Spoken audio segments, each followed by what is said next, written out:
Hello students, question number 8 from JEE Main 2023, 10th April, shift 2. The question is, let a die be rolled n times and let the probability of getting odd numbers 7 times be equal to the probability of getting odd numbers 9 times.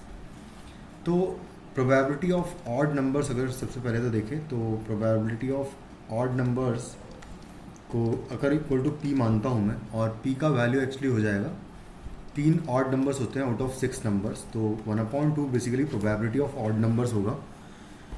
तो मैं चाहता हूँ अगर कि NC2 से 7 times चाहते हैं तो NC7 से 7 टाइम्स ऑड नंबर चाहता हूँ मैं.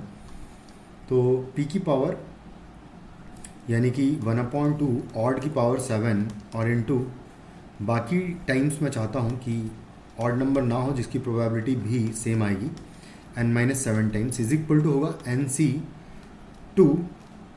NC9 होगा. उसने कहा कि 9 टाइम्स अगर ऑड नंबर्स की प्रोबेबिलिटी के इक्वल है ये, यानी कि 1/2 की पावर 9 इंटू 1/2 की पावर n-9 होगा.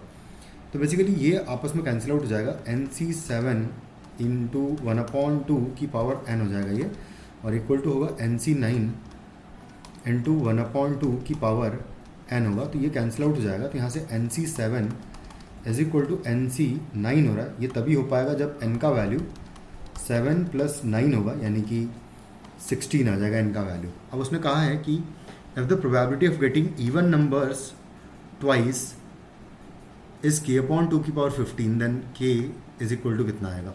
तो NC2 यानी कि 16C2 से मैं चाहता हूँ कि प्रोबेबिलिटी ऑफ 1/2 की पावर 2 इवन नंबर चाहता हूँ, और other than that 14 times odd numbers चाहते हैं. तो 16C2 जो है 16 इंटू 15/2 फैक्टोरियल आएगा इंटू 1/2 की पावर यहाँ पर 16 है. तो इसको कैंसिल आउट कर देंगे 2 से 8 टाइम्स, और फिर यहाँ से एक 2 कैंसिल आउट कर देंगे तो 2 की पावर 15 बचेगा, यहाँ पर 4 आएगा. 15 चौक 60 हो जाएगा. तो ये हो जाएगा 60/2 की पावर 15 हो जाएगा, जो कि कंपेयर करने लायक क्वांटिटी हो चुकी है. तो यहाँ से k का वैल्यू 60 आ जाएगा, जो कि हमारा फाइनली आंसर होगा इस क्वेश्चन का, which is in option 4. Thank you.